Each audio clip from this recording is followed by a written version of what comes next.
देखो, जहाँ पूरे विश्व के साथ भारत में भी कोरोना हमें देखने को मिल रहा है, जिस तरीके से कोरोना को लेकर के जो हालात है, कहीं ना कहीं जितने भी विभाग है, खास करके अगर हम बात करें पुलिस विभाग की, पुलिस महकमे की, तो ये कहीं ना कहीं अपनी एक नैतिक जिम्मेदारी निभाता हुआ दिख रहा है और एक तरह से इनका शेड्यूल जो है पूरी तरीके से बिजी हो गया है। अमूमन जो छोटे मोटे जो केस आते हैं उन पर इनका ध्यान नहीं जा रहा, क्योंकि ये फ्रंट लाइन पर पुलिस हमें काम करती हुई दिख रही है। लेकिन इस बीच जो पारिवारिक रिश्ते हैं या पारिवारिक वाद विवाद है, ये भी कहीं ना कहीं हमें नज़रअंदाज करते हुए दिखाई दे रहे हैं, खासकर पुलिस की ओर से। क्योंकि जिस तरीके से लोगों को अपने परिवार का ध्यान देना है, ज़्यादातर अगर मैं बात करूँ तो अपने बुज़ुर्गों का और ख़ासकर अपने छोटे बच्चों का, यदि अगर ये मिसप्लेस हो जाते हैं, मिसिंग हो जाते हैं, लापता हो जाते हैं, तो कोरोना के पहले कि हमने देखे कि ऐसे कितने मामले हमें देखने को मिले हैं जो अब तक लापता की श्रेणी में ही आते हैं।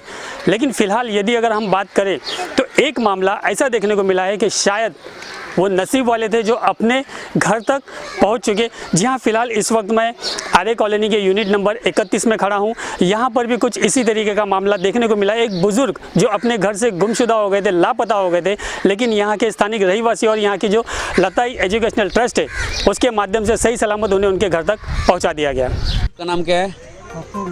हाँ, खत्तू। और आपका पिताजी का नाम?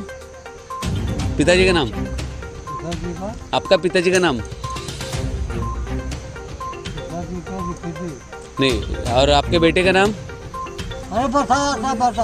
क्या? राजेंद्र। कहाँ रहते हो? कहाँ रहते हो? कुठून आल्या? तुम्हाला इकडे कोणी सोडलं?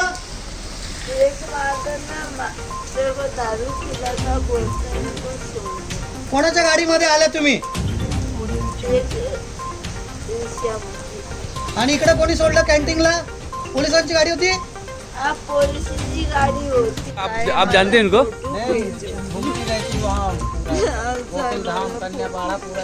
पता है ना?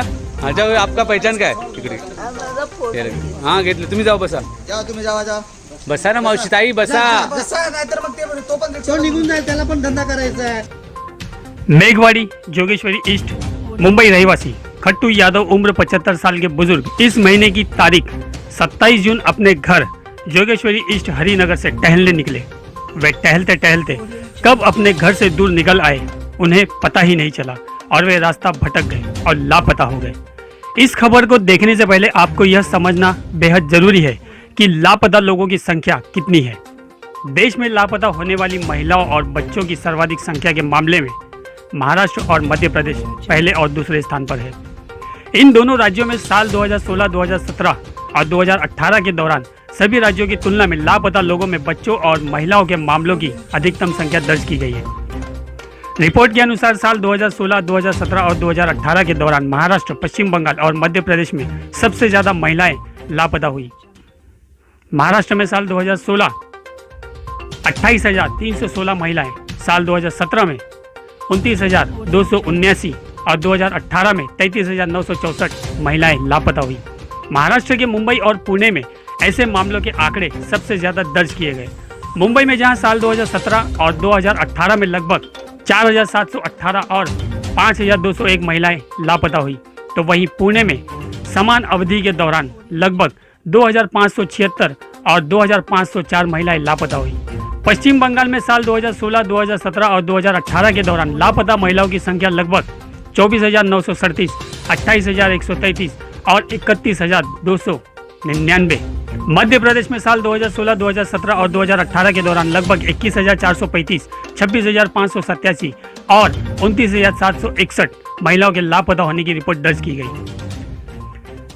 तो वहीं बच्चों से संबंधित आंकड़ों पर गौर करें तो साल 2016, साल 2017 और 2018 के दौरान देश भर में लगभग 63,407, 63,349 और 67,134 बच्चों के लापता होने की रिपोर्ट दर्ज की गई। साल 2016, 2017 और 2018 के दौरान सबसे ज़्यादा लापता बच्चों की रिपोर्ट लगभग महाराष्ट्र और पश्चिम बंगाल में दर्ज की गई है।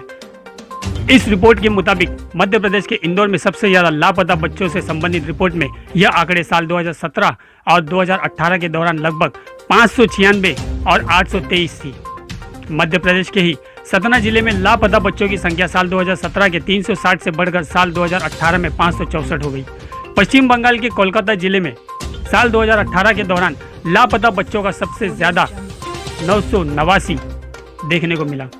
बांग्लादेश की सीमा से सटे नादिया जिले में लापता बच्चों का आंकड़ा साल 2017 के 291 से बढ़कर साल 2018 में 474 हो गया। यह आंकड़े सिर्फ साल 2016 से 2018 के बीच के हैं। मेघवाड़ी जोगेश्वरी ईस्ट मुंबई रहवासी खट्टू यादव उम्र 75 साल के बुजुर्ग इस महीने की तारीख 27 जून अपने घर जोगेश्वरी ईस्ट हरिनगर से टहलने निकले। वे टहलते टहलते कब अपने घर से दूर निकल आए उन्हें पता ही नहीं चला और वे रास्ता भटक गए और लापता हो गए। 27 तारीख जोगेश्वरी ईस्ट से चलते चलते वे 28 तारीख Goregaon east Arya colony unit number 31 तक पहुंच गए और वहां के सारनाथ बुद्ध विहार के पास थकान के कारण बैठ गए। उस वक्त रात के तकरीबन 8:30 बज रहे थे। सर देखिए, ये हमारा सिद्धार्थ सांस्कृतिक मित्र मंडल है। हम लोग यहीं पर हम लोग बैठे रहते हैं।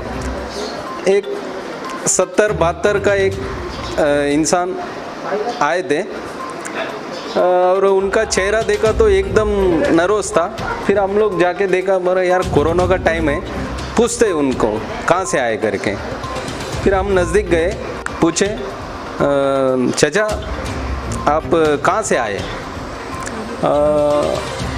वो बोले हम ऐसा ही भटकते हम इधर आ गए। मैं बोला ठीक है। हम फिर उनको पानी दिया। पानी पीने के बाद चाचा कुछ खाएंगे? बोला हाँ बेटा कुछ दे दो हमें। ठीक है। हम इधर गरम गरम वड़ा पाव बन रहे थे, हम उनको 1-2 वड़ा पाव लेके आके दिए। फिर वड़ा पाव खाए। गौर करने वाली बात है, यदि हम Jogeshwari east Meghwadi police station से Goregaon east Arya colony police station by road आते हैं तो तकरीबन 20 मिनट लगते हैं और यह किलोमीटर के एतबार से 8.5 यानी 8.5 किलोमीटर का रास्ता है। साथ ही इतने लंबे सफर और वक्त के दरमियान किसी की नज़र इस बुजुर्ग पर क्यों नहीं गई? कोरोना काल चल रहा है, एक दूसरे के इलाके और घरों में बहुत कम ही लोग आवाजाही कर रहे हैं, अनजान लोगों को मनाही है। ऐसे में एक अनजान शख्स, वो भी बदहवास हालत में, लताई एजुकेशनल चैरिटेबल ट्रस्ट के जनरल सेक्रेटरी भीमराव सपकाले और ट्रस्ट के मेंबर कोलांजी यलंगो, इन लोगों ने देखा और उनसे जानने की कोशिश की। गोरेगांव अपना आर्य पुलिस स्टेशन में आए। फिर वहाँ से फिर आने के बाद में उन्होंने जो पुलिस वाले से बात किया। फिर उन्होंने बात करने के बाद में फिर बोला कि पुलिस वाले ने बोला कि ऑटो करके लेके आओ, हम लोग एक पुलिस वाले को साथ में भेजते हैं। बोला ठीक है। नीचे गया। अभी रात को ऑटो नहीं मिल रही है। फिर ऑटो गए नीचे, ऑटो में कैसा कैसा करके ऑटो लेके आए। फिर वो बाबा जी को, जो दादाजी है, उनको सैनिटर के ऑटो में बैठा है। हमारे साथ में आर्य पुलिस स्टेशन का एक हवलदार आया, भेजा वो लोग ने मेघवाड़ी पुलिस स्टेशन तक। जो सफ़र है, जो मतलब आर्य पुलिस स्टेशन से लेके मेघवाड़ी पुलिस स्टेशन तक। मामला समझ में आने के बाद बुजुर्ग शख्स को स्थानीय आर्य पुलिस स्टेशन ले जाया गया। कोरोना काल के दौरान पुलिस फ्रंट लाइन पर कार्य कर रही है, लेकिन इस मामले में पुलिस का धूलमुल रवैया भी देखने को मिला। आखिरकार लताई ट्रस्ट की विनंती पर आर्य पुलिस स्टेशन की मदद से उस बुजुर्ग शख्स को मेघवाड़ी पुलिस स्टेशन ले जाने की कवायद शुरू की गई। जिस तरीके से अमूमन लोकल पुलिस स्टेशन हो या हायरिंग पुलिस स्टेशन हो, ये कहीं ना कहीं अपने आप में जिस तरीके से फ्रंट लाइन पर काम कर रहे हैं, तो इनके लिए दिक्कतों का सामना भी हमें देखने को मिल रहा है इस तरीके के केसेस में। लेकिन जिस तरीके से ये मामला सामने आया कि ये एक एरिया पुलिस स्टेशन से दूसरे एरिया पुलिस स्टेशन का था, तो जिस तरीके से आर्य पुलिस स्टेशन को एक सिर्फ मेघवाड़ी पुलिस स्टेशन में इन्फॉर्म करना था कि ये मिसिंग कंप्लेंट आप चेक कीजिए। अगर वहाँ पर बताया गया कि मिसिंग कंप्लेंट नहीं है, लेकिन उस शख्स का, उस बुजुर्ग का फ़ोटो खींच करके, भाई टेक्नोलॉजी है, टेक्नोलॉजी का भी फ़ायदा उठाना बेहद ज़रूरी। लेकिन कहीं ना कहीं जिस तरीके से मेंटली जो पुलिस डिस्टर्ब है कोरोना को लेकर के, तो उसमें भी हम उनकी भूमिका पर संदेह नहीं कर सकते।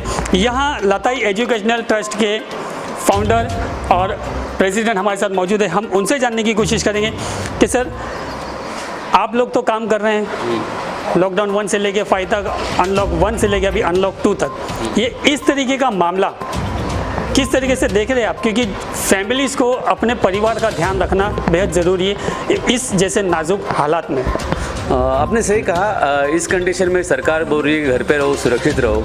इस टाइम में ऐसे बुजुर्ग इंसान का खोना एक बहुत ही बड़ी बात होती है, ताकि इस कंडीशन में आजकल हम लोग देखते हैं कहीं भी कुछ अगर जवान हो या बुजुर्ग हो, कोई भी इंसान कहीं पे गिरा पड़ा होता है, कुछ भी तकलीफ में होता है, तो आदमी बहुत सारे लोग हैं जो वहाँ पे पास जाने के लिए डरते हैं, ताकि ये महामारी का काल है। ऐसा नहीं कि वो पहले जैसे ज़माना नहीं रहा। जोगेश्वरी स्टेट से लापता खट्टू यादव के बताए पते पर उनके बेटे राजेंद्र यादव और घर की तलाश में पुलिस के साथ लताई एजुकेशनल ट्रस्ट की टीम भी निकल पड़ी और बड़ी ही शिद्दत और मेहनत के बाद लापता 75 वर्षीय खट्टू यादव को उनके बेटे राजेंद्र यादव के हवाले किया। ऐसे मामलों में बहुत कम ही खुशनसीब होते हैं जो लौटकर अपने परिवार से मिल पाते हैं।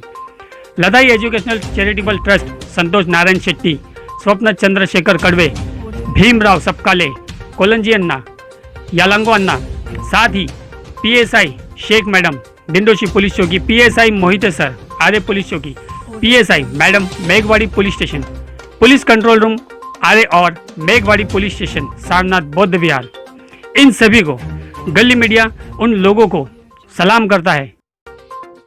के बाद जिस तरीके से आपने थोड़ा एक यहाँ पर आरे पुलिस स्टेशन का रवैया देखा, फिर मेघवाड़ी पुलिस स्टेशन, क्योंकि फिर से पुलिस का मामला आया, फिर वहाँ क्या मामला पेश आया? नहीं देखिए, वहाँ पे तो मतलब जैसे हम गए और जो आरी पुलिस जो हमारे साथ आए थे, तो वो जैसे अंदर के उन्होंने बताया, तो पीएसआई जो मैडम थी वो तुरंत बाहर आई। उन्होंने बोला, चाचा को पूछा कि चाचा कहाँ रहते, तो चाचा ने नाम बता के हरिवाड़ी। तो मैडम ने फटाक से क्लिक किया, हरिवाड़ी तो अपनी बाजू में रहते, 5 मिनट का डिस्टेंस था। तो हम लोग साथ में चले, मैडम ने साथ में चल के फिर एक साथ जाने के बाद एक रास्ता भटकने के बाद वो चाचा को ऐसे लगा कि मुझे ऐसा फील हुआ कि शायद चाचा शायद गलत रास्ते पे जा रहे हैं। तो मैंने ना क्या किया कि फिर एक इंसान से पूछा, वहाँ पे जो खड़ा था, उनसे पूछने के बाद उनको बोला कि भाई आप ये चाचा को पहचानते क्या? तो उन्होंने तुरंत उनको पहचान लिया और वो बोल दिया कि नहीं, ये चाचा को हम पहचानते हैं। और उसके थ्रू उसने डायरेक्टली अपने उसके बेटे का नंबर उनके पास था, उसने अपने बेटे को फ़ोन किया, उनके चाचा के लड़के को फ़ोन किया, और वो चाचा का बेटा हमें रास्ते पे ही मिल गया। तो उनके लड़के से आपने बातचीत की कि ये किस तरीके से रास्ता भटक गए या किस तरीके से निकले, या फिर उस मामले को लेकर के कि जिस तरीके से आरे पुलिस स्टेशन का कॉल जाता है वहाँ मेघवाड़ी पुलिस स्टेशन में, वहाँ से जवाब मिलता है कि नहीं इनकी कोई मिसिंग कंप्लेंट नहीं की, या उस लड़के उस बुजुर्ग के बेटे ने किसी तरीके की कंप्लेंट वगैरह करवाई थी इस दरमियान? हाँ, ये हमारे लिए शॉकिंग था, हमारे लिए शॉकिंग था। बिकॉज क्या हुआ कि हम लोग जैसे ही वहाँ पे गए और ये सारा हमारा कार्य होने के बाद जैसे हमने वो बेटे को उनके बाबा के हाथ में सौंप दिया, है ना, तो जैसे वो हमने सौंप दिया, फिर हमने वो बाद में वो बेटे से बात की कि आप कैसे बेटे हो, कि आपने अभी तक कंप्लेंट भी दर्ज नहीं की। अगर आपके पिताजी, हमारे घर के कोई बुजुर्ग अगर गायब होते, कोई मेंबर गायब होता, हम तुरंत पुलिस स्टेशन में जाते। तो मैंने उनसे सवाल किया, तो उन्होंने बोला नहीं, मेरे पापा 27 तारीख को शनिचर को दोपहर को 4:30 बजे से लापता है। हमने उनको हर जगह ढूंढा, ऐसा नहीं कि उन्होंने अपने तरफ से अपनी पूरी लगन से उनको ढूंढने की कोशिश की थी, और उन्होंने मेघवाड़ी पुलिस स्टेशन में ये कंप्लेंट भी दर्ज की थी। लेकिन ये मुझे थोड़ा सा शॉकिंग लगा। हमें आरे पुलिस स्टेशन आने के बाद पता चला कि वो जब पीएसआई ने बात किया तो उन्होंने बोला हमने तो फ़ोन किया था लेकिन वहाँ से सही जवाब नहीं आया। तो ये थोड़ा सा मिसमैनेजमेंट था, ये नहीं होना चाहिए। लेकिन आखिरकार आपने सही सलामत सही जगह पे उनको पहुंचा दिया। हाँ, इसके लिए हमें एफर्ट लगाने पड़े, हमें कई जगह को फ़ोन करने पड़े, है ना, क्योंकि अभी क्या है ना, हम उनको भी दोष, पुलिस वाले को भी दोष नहीं दे सकते था कि अभी कोरोना का महामारी का दौर चल रहा है, तो वो भी किस तरह से हैंडल कर पाएंगे। बहुत बहुत शुक्रिया आपने जो जिस तरीके से जो आपने कार्य किया उसको लेकर के। लेकिन मैं गली मीडिया की ओर से आपको एक बात बताना चाहूँगा कि जिस तरीके से कोरोना के मामले खासकर महाराष्ट्र और मुंबई में बढ़ते हुए हमें दिखाई दे रहे, तो कहीं ना कहीं अगर कोई इस तरीके से लापता होता है आपके घर का सदस्य, चाहे वो बुज़ुर्ग हो या बच्चे हो, उस पर आप ध्यान दीजिए, क्योंकि बहुत शायद कम खुशनसीब ऐसे होंगे जो वापस अपने घर तक दोबारा इस तरीके से अपने परिवार से जाके मिले। लताई ट्रस्ट ने जो काम किया है वो काबिल तारीफ है। लेकिन एक बात आपको मैं बताता चलूँ, क्योंकि बहुत से मामले ऐसे भी देखने को मिल रहे हैं कि परिवार के सदस्य जा रहे हैं, ढूंढ रहे हैं हॉस्पिटल में जिनको क्वारंटाइन किया गया है, लेकिन वो मिल नहीं रहे। बाद में पता चलता है, ऐसे मामले आए हैं, और बाद में पता चलता है कि उस शख्स को अननोन पर्सन यानी कि एक अनजान व्यक्ति की तरह उसका अंतिम संस्कार कर दिया गया है। ये एक खतरे की घंटी हमें नज़र आ रही है। तो फिलहाल आप अपने परिवार का, अपने बच्चों का, अपने माता पिता का ध्यान रखें। तुरंत खैर खबर ले, 1 घंटे 2 घंटे के भीतर अगर आपको अपना कोई परिवार का सदस्य नहीं दिखता है तो उसकी खैर खबर खोजबीन जरूर करें। गली मीडिया के लिए सैयद असलम, गोरेगांव, मुंबई।